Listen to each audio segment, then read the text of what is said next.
Dear friends, today we will be discussing about the history for UPSC aspirants, the medieval period. In my previous lecture, I have told you about the ancient India. This medieval India is also called as the Muslim rule in India because in this period the Muslim dynasties they ruled, and it is further divided in two parts.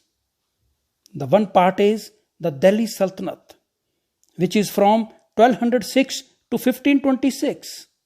This Delhi Sultanate period consists of the various dynasties. The second one is Mughal period that we'll discuss later on. And today we'll be discussing the Delhi Sultanate. In Delhi there were 5 dynasties which ruled in between 1206 to 1526. The 7 kings of this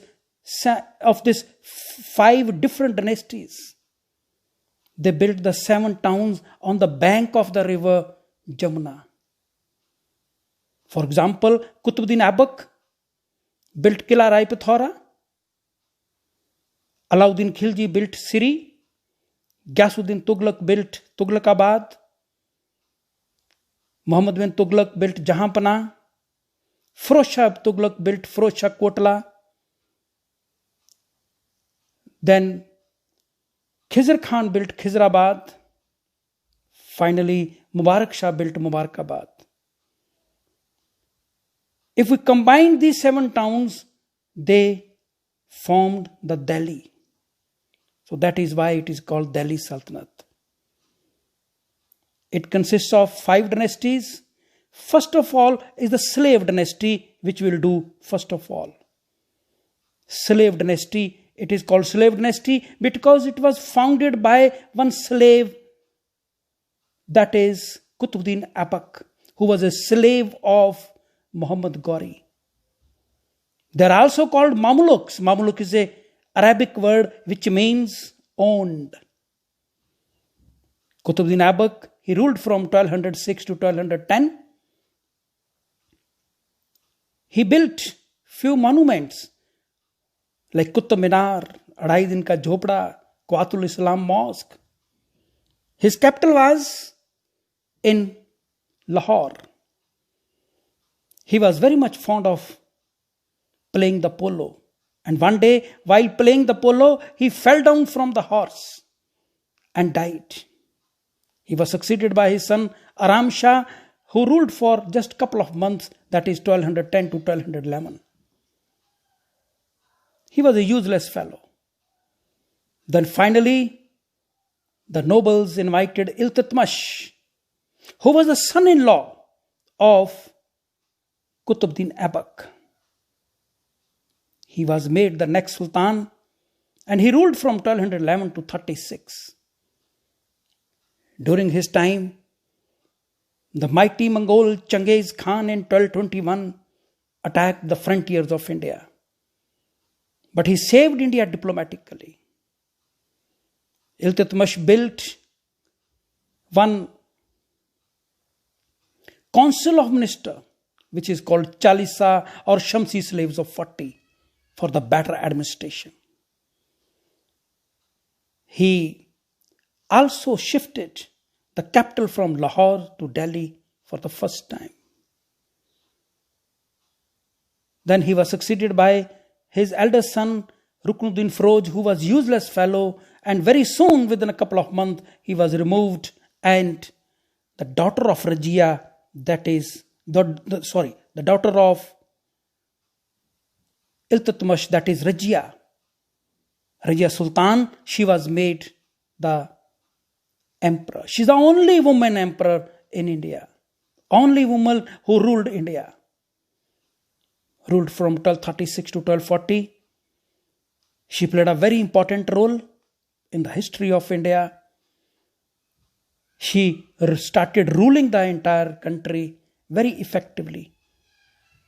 During her time, one slave, Abyssinian slave, Jamaluddin Yaqut, played a very important role.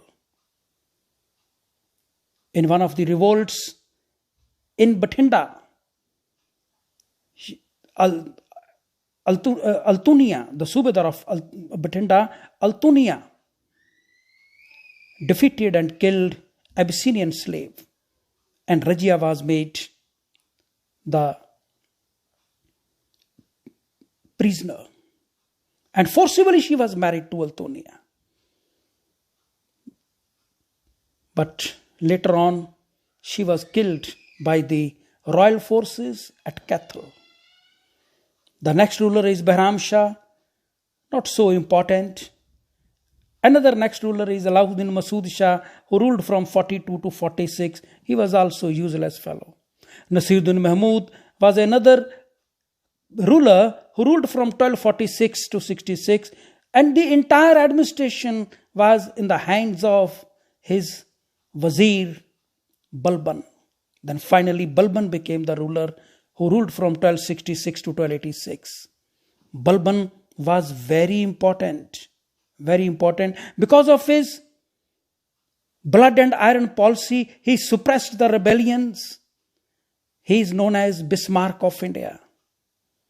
Bismarck, the first chancellor of Germany, who united Germany with his blood and iron policy in 1870. Balban was succeeded by his grandson Kaikabad, and Kaikabad was succeeded by his brother Kai Khusro, and finally this slave dynasty came to an end. The next dynasty is Khilji dynasty, which ruled from 1290 to 1320. They were Afghans. This dynasty was founded by Jalaluddin Khilji, who ruled from 1290 to 1296. He was succeeded by his nephew Alauddin Khilji, who ruled from 1296 to 1316. He was a very brave person. He united India,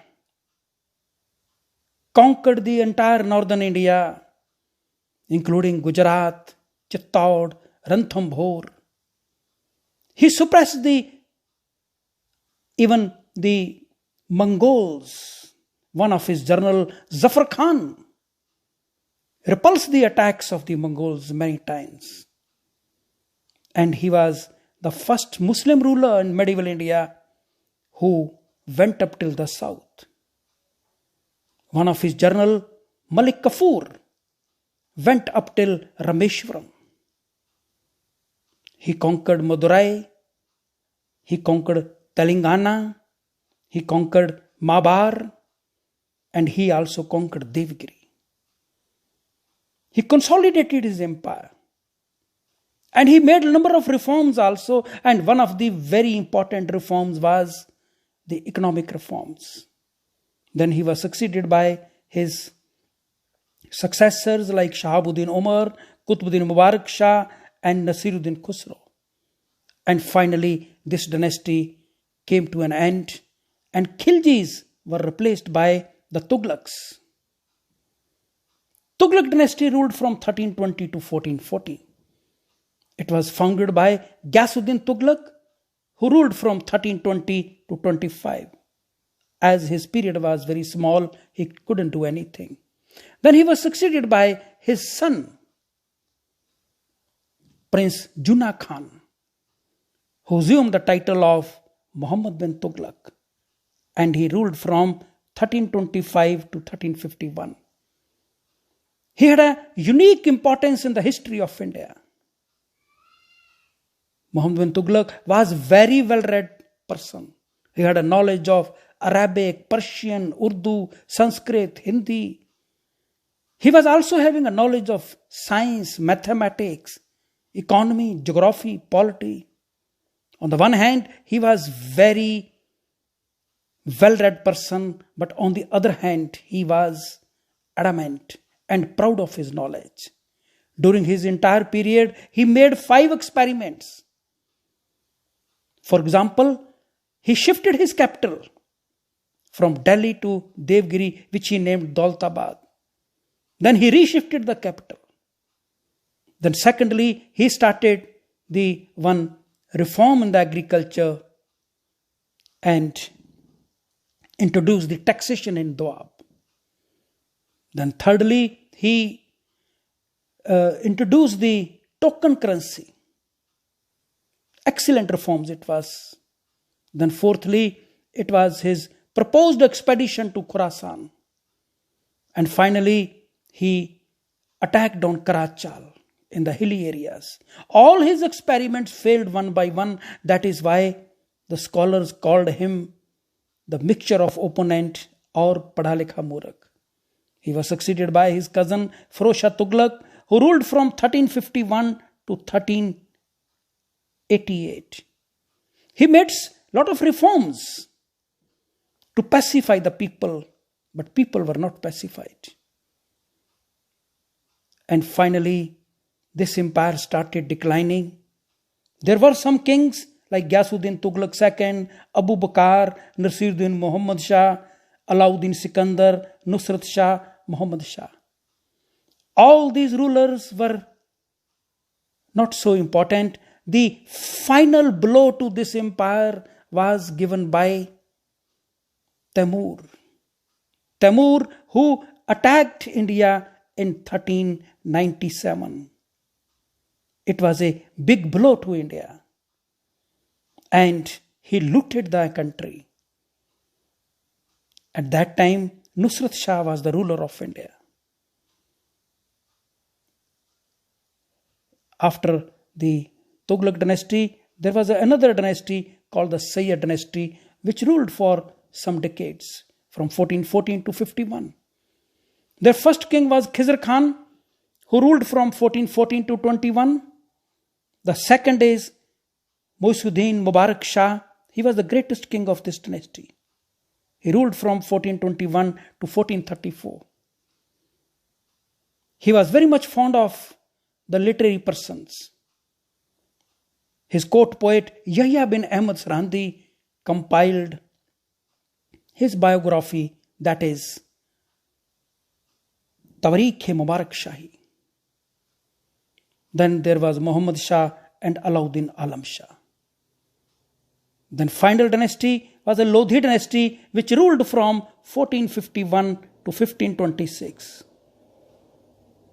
This dynasty, no doubt, ruled for some decades only, but had a unique importance, particularly in the northern India. Its first ruler was Behlol Lodhi, 1451 to 1489. During his period, the first Sikh Guru, Guru Nanak Dev Ji, was born. Then he was succeeded by his son Sikandar Lodhi, who ruled from 1418 to 1517. Sikandar Lodhi laid the foundation of one town, that is Agra, in 1504 on the bank of the river Jamuna, which served as the capital of India for a number of years. Sikandar Lodhi was considered as anti-Hindus. During his time, large number of Hindu monuments were demolished. Large number of Hindus were forcibly converted to Islam. Finally, it was Ibrahim Lodhi. Ibrahim Lodhi ruled from 1517 to 26. He was young and very brave. But in 1526, he faced the Mughal Emperor Babur, the invader from Afghanistan, who fought the Battle of Panipat. It is called the First Battle of Panipat, in which Ibrahim Lodhi was defeated and killed. And this is the end of the Lodhi dynasty. And it is also the end of Delhi Sultanate. And the next lecture will be on the Mughals. That we'll do in the next lecture.